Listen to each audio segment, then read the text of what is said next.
A lot of people say they'd like to get a telegram from the Queen. Personally, I wouldn't. Tend to die soon after that. The world's oldest man died recently. Don't know if any of you saw this in the papers, on television. And they said they weren't going to perform an autopsy, which I found rather odd. I'd have been quite intrigued to see what the world's oldest man had died of. First thing I'd have done, I'd performed an autopsy. Second thing I'd have done, I'd asked the world's second oldest man where he was on the night in question. I noticed since I moved here that some people kind of assume about me that I'm cultured because I like speaking a second language, and I'm not really. I basically came over here like 8 months ago. I basically only know Romania and how to get home from here tonight. I'll learn with time. So, one of the problems being colourblind is not so much what I see when I see the world, it's how the world reacts when I tell the world that I'm colourblind.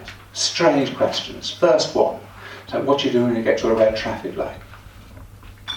Stop. See, top from bottom, I understand perfectly.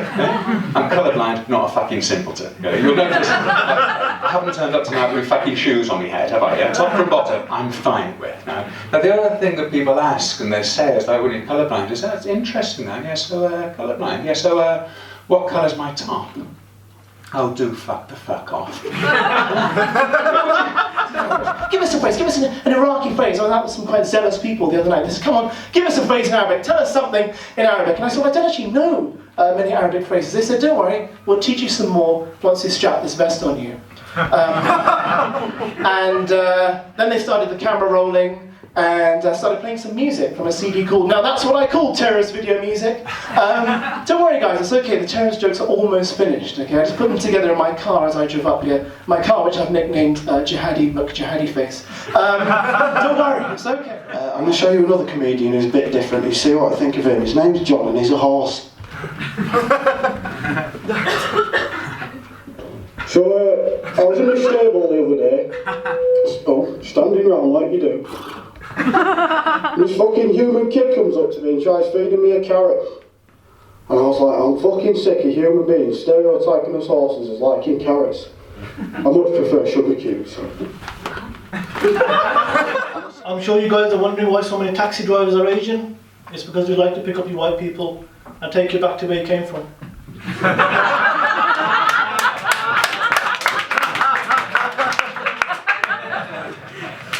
The journey of 1,000 miles starts with the first step, Googling it. I'm obviously quite a thoughtful guy. To be or not to be? A plagiarist. Surely anyone who dies qualifies for a Lifetime Achievement Award?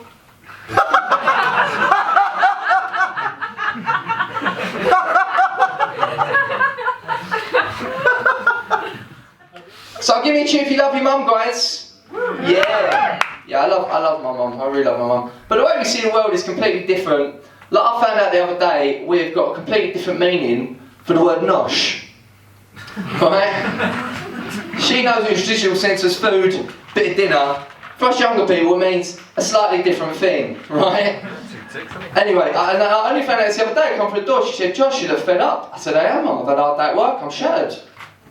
She said, "You know what you need? Bit of nosh." I'm like, "No, you're right, Mum, leave it out."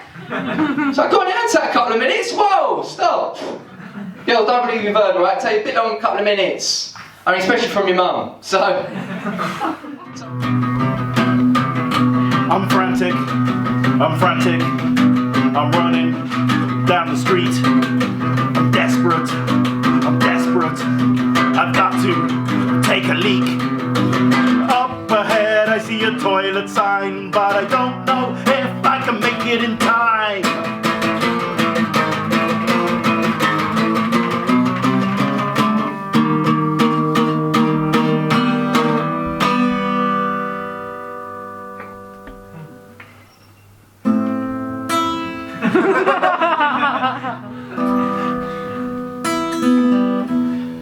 Waves of relief. Anyway, that's me. See, I've moved back. I had a great day today. I went to a 5-year-old's birthday party in a village hall in Oxfordshire, so that was good. So good. DJs were playing inappropriate songs. I'm sorry. It used to be like the Birdie song. Da-da-da-da-da-da. Yeah. And I was like, I like to move it. And this DJ, unfortunately, ooh, just a little bit. You know, a little bit more. That one.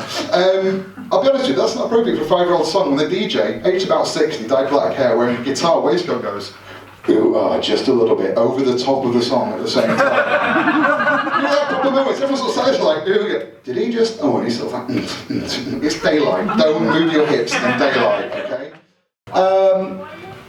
Your options are Radu Isaac, Kevin Caswell-Jones, Mo Haroon, Gavin Pond, and Alex Milner. More stuff about me. I used to be like a comedian in Romania. I did this like professionally. Out here I'm basically like an unemployed dude with a hobby. I wasn't big or anything in Romania. Like, to give you an idea of how well my career went, my mom thought I was a loser. I couldn't prove her wrong. But I did get to go with girls home after shows and have sex sometimes.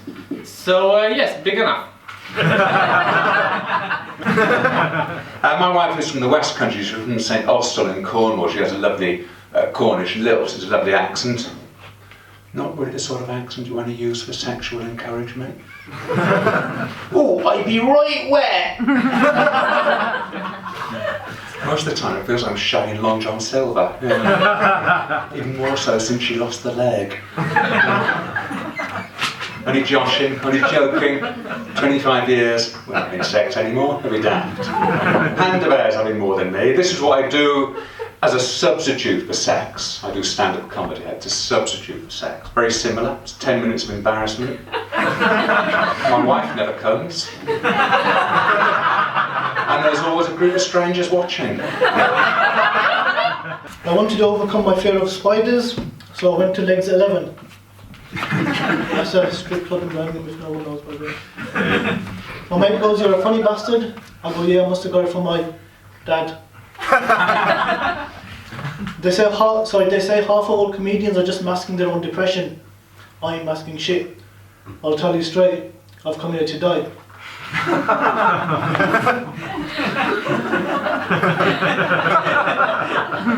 I know that joke doesn't work if you laugh.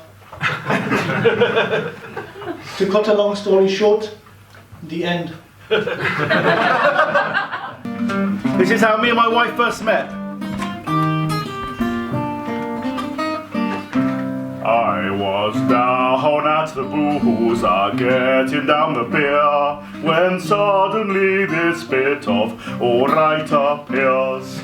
But I do not like the gentleman that is with her, so I throw him to the floor and I rip out his liver. I rip out his liver, I rip out his spleen, I rip out the gooey bits in between.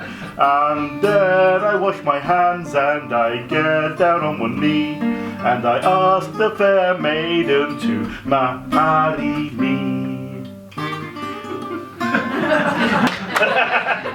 I'm not really done short jokes, we're going to do all of them. You ready? Okay, go. Let's do a quiz. First quiz, fill out the... you say the answer back. Knock knock. Yeah. No, it's knocking on heaven's door. Sorry, it's a music quiz. It's a music quiz, I apologise. Okay, this one. War. Huh. Yeah. What is it good for? Absolutely nothing. No, the answer is museums. It's really good for museums. I've decided to be, always been very financially astute. For example, 2008, huge financial crisis, everyone lost a lot of money. Me, not affected. Broke in 2006. Other quick business plan, want to set up a magazine, I want to target it at hip-hop loving fishermen. It's going to be called Keep It Real. Winning a not a headline spot, but a paid spot here at the Pro Night at Rock the Attic. Could we do like a drum roll of feet on the floor? Those bloody Romanians coming over here and winning our Gong Shows! It's Radio Isa!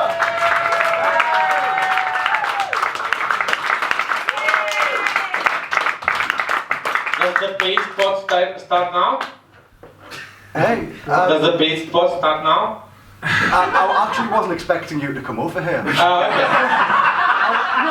I've heard being a Romanian, I've heard that before.